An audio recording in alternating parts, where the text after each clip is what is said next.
ప్రస్తుతానికి మనం ఉన్నాము అమలాపురం నియోజకవర్గంలో. ఇక్కడ వైఎస్ఆర్సీపీ నుంచి ఎంపీగా చింత అనురాధ గారు పోటీ చేస్తున్నారు. మొట్టమొదటిసారిగా రాజకీయాల్లోకి నేరుగా రావడం జరిగింది. సో మరి ఆవిడ ప్రచారం ఎలా జరుగుతుంది ఏంటి ఆవిడ మాటలను తెలుసుకుందాం. నమస్తే అండి అనురాధ గారు. నమస్కారం అండి. ప్రచారం ఎలా జరుగుతుంది? ప్రచారం చాలా బాగా జరుగుతుందండి. చెప్పాలంటే ప్రజా సముద్రంలో ఈదుకుంటూ వెళ్తున్నాము. ప్రజలు చాలా మంచిగా ఆదరిస్తున్నారు. చాలా అంటే వాళ్ళ అభిమానం ప్రేమ అనేది అసలు కట్టలు తెంచుకుని ప్రవహిస్తుందని చెప్పాలండి. అప్పుడు మీ నాన్నగారు పాల్గొన్నప్పుడు క్యాంపెయిన్లో తిరిగారు, కానీ ఇప్పుడు మీరు నేరుగా రావడం ఎలా అనిపిస్తుంది మీకు? అంటే ప్రజల్లో కలవడం అనేది నాన్నగారితోనే స్టార్ట్ అయిందండి. సో 2009 ఎలక్షన్స్లో. సో అప్పుడు కూడా ఏంటంటే ప్రజలకి నేను వారి అమ్మాయిగా పరిచయం. సో నేనేమనుకున్నానంటే నేను కొత్త, నేను ఇంకా అందరికీ పరిచయాలు చేసుకోవాలి అంటే నేను పర్టికులర్గా నేను సో అండ్ సో అని చెప్పుకోవాలేమో అని అనుకున్నాను. కానీ నేను రాకముందే ప్రజలందరికీ కూడా ఏంటంటే ఒక మహిళగా ఫస్ట్ గుర్తించారు. తర్వాత వాళ్ళ ఆడపడుచుగా నన్ను ఆదరించారు.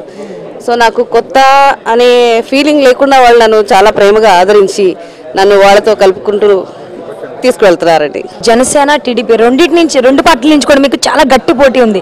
దానిని మీరు ఏ విధంగా ఎదుర్కోవాలనుకుంటున్నారు? పోటీ అనేది కామన్ అండి. అది రాజకీయం అనివ్వండి లేదంటే ఏ రంగం అయినా సరే పోటీ లేనిదే ఏది జరిగేది కాదు. కాకపోతే ఏంటంటే మన సెల్ఫ్ కాన్ఫిడెన్స్ అనేది తగ్గకుండా ప్రజల్లోకి వెళ్ళడం, ప్రజలు మనం ఎంతవరకు ఆదరిస్తున్నారు అనేది ఇక్కడ ముఖ్యమైన విషయం అండి. కాబట్టి అది నేను గత 3 నెలలుగా నేను ప్రచారంలో తిరగడం, ప్రజలు కూడా అదేవిధంగా నన్ను రిసీవ్ చేసుకోవడం జరుగుతుంది. ఇంకా పోటీ అంటారా అది కామన్ థింగ్ అండి. ఏ అంశాలు మీకు అనుకూలంగా ఉంటాయని మీరు అనుకుంటున్నారు, భావిస్తున్నారు?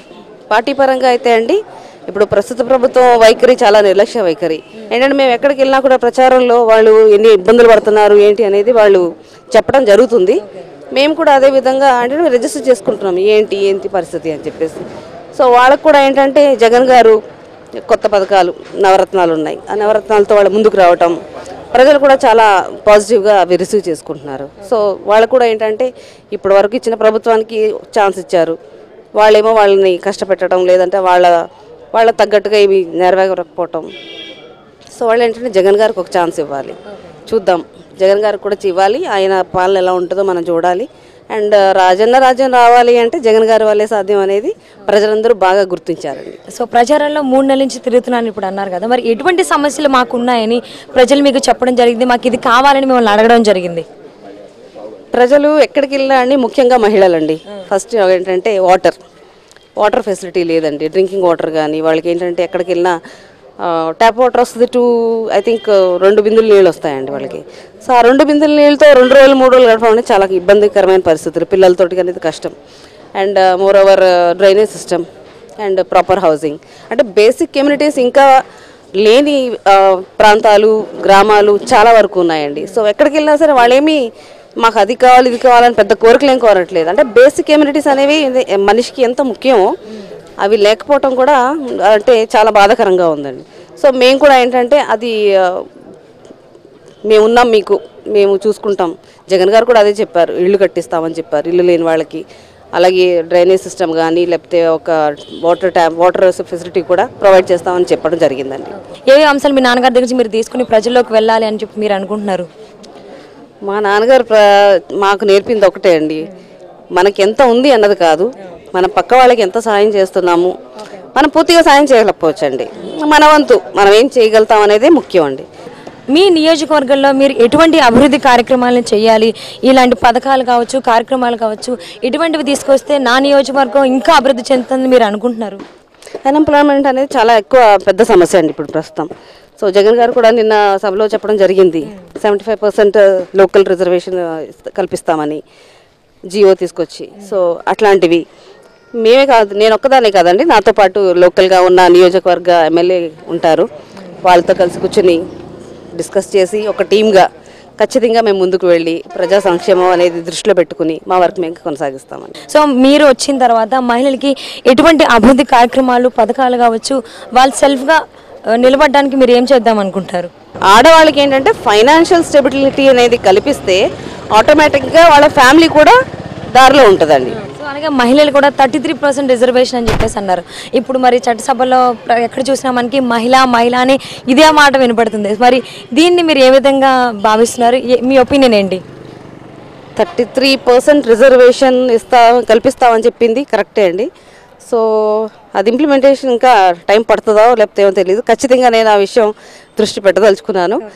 మా పార్టీ వాళ్ళతో డిస్కస్ చేసి if it is possible we will try to get it. మీ నియోజకవర్గంలో ఉన్న ప్రజలకి మీరు ఇచ్చే మెసేజ్ ఏంటి? మంచి నాయకుల్ని ఎన్నుకోవాలి.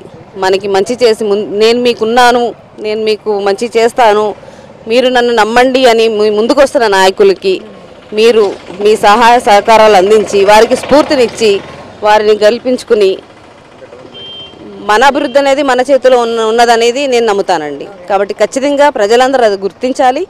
ఆల్రెడీ గుర్తించారండి. అందరూ కూడా ఏంటంటే జగన్ అన్నే రావాలి, జగన్ గారి వల్లే ఏదైనా సాధ్యం అనేది చాలా వరకు నమ్ముతున్నారు. ముఖ్యంగా మహిళలండి, మహిళల నుంచి చాలా చక్కటి స్పందన అండి. అసలు చెప్పలేనమాట. అంత వాళ్ళు వెళ్ళంగానే ఫస్ట్ ఏంటంటే నన్ను పట్టేసుకుని జగనన్నకే వేస్తామమ్మా, మేము ఇంకెవరికి ఏమమ్మా అని అనడం అంటే అది ఎంత పాజిటివిటీ అనేది అర్థమవుతుంది అనమాట అండి.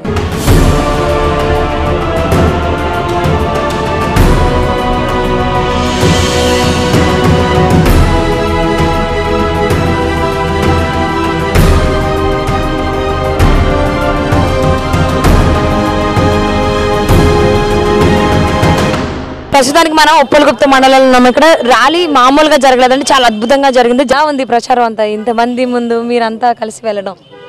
నాకు ఇది అలవాటు అయిపోయిందండి. మీరు చెప్పాలి ఇలా ఉంది ప్రచారం అని. ఇదేండి ఇలాగే ఉంటుంది ప్రచారం. మాకు ఎక్కడికి వెళ్ళినా జనసందోహం అంటే మనం ఇంకా అది కొలలేనంత అభిమానం అనమాట అండి. అది మీరు చెప్పండి, ఎలా ఉంది ప్రచారం? ఉప్పలగుప్తం అంటే నేను తూర్పుగోదావరి జిల్లా మండపేట మండలం నుంచి వచ్చానండి. ఇక్కడ జనాదరణ చూస్తే మన జగనానికి అత్యధిక మెజార్టీ వస్తుందని మేము అనుకుంటున్నాం. జగనాన్ని సీఎం చేస్తాం. ఎంపీగా చింతారావు గారు అత్యధిక మెజార్టీగా ఉంటారు. మీరు చెప్పండి. చాలా బాగా జరుగుతుందండి. సీఎం మాత్రం గ్యారంటీ మా జగనన్నే అవుతారండి. మనతో పాటు ఇంకొక వ్యక్తి కూడా ఉన్నారు, ఆయన కూడా ఒకసారి అడిగి ఇక్కడ ప్రచారం అసలు ఎలా సాగుతుంది ఏంటని అడుగుతాం. సార్ నమస్తే అండి, ఎలా ఉంది? ఉప్పలగుప్త మండలం అయితే టాప్గా ఉందండి. ఖచ్చితంగా మా నియోజకవర్గంలో విశ్రుబు గారికి 20,000 మెజారిటీ, ఎంపీ గారికి 30,000 మెజారిటీ ఖచ్చితంగా మేము మా నియోజకవర్గం నుండి ఇస్తామండి. మనం ఇక్కడ ర్యాలీలో కూడా చూసాము, చాలా మంది అంటే చాలా మంది వ్యక్తులు ఈ ప్రచారంలో ఈ ర్యాలీలో పాల్గొనడం జరిగింది. మన అనురాధ గారితో కలిసి ఎంపీ అభ్యర్థి వైఎస్ఆర్సీపీ నుంచి పోటీ చేస్తున్నారు. సో మన కూడా మీరు చూడొచ్చు, జై జగన్ అని నినాదాలుగా ఈ ప్రచారంలో ఈ ర్యాలీలో వ్యక్తులందరూ కూడా ఇక్కడ ప్రచారం చేస్తూ ఉన్నారు. సో ఇది ఇక్కడ ఉన్న పరిస్థితి.